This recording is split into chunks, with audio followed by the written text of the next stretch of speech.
Küçeler tozlu, hatire dolu. Hardadır o köhne, o tanış yolu. Zaman bir kuş tek uçup gitmişti. Ömrün payızında bahar bitmişti. Kaş öten günlerim geri döneydi.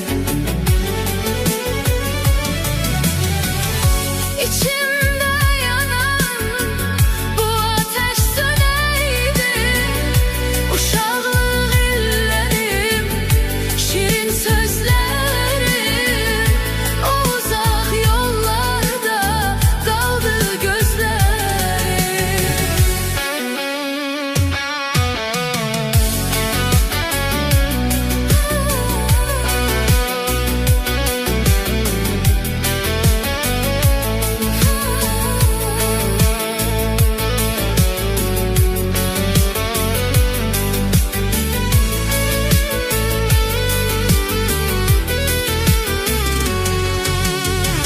Dostların gülüşü hele kulağımda. Bir garip keder var indi dodağımda.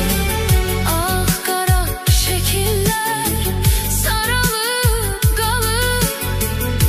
Zaman bizi bizdən uzağa salıb. Kaş öten günlerim Geri döneydi. İçimde yanan bu ateş söneydi.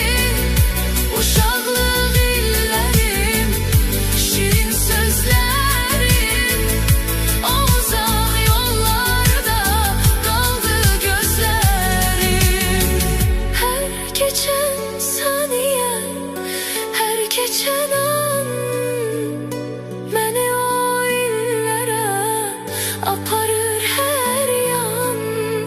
Döndürebilseydim saati geri, Verməzdim itən o gözəl illəri.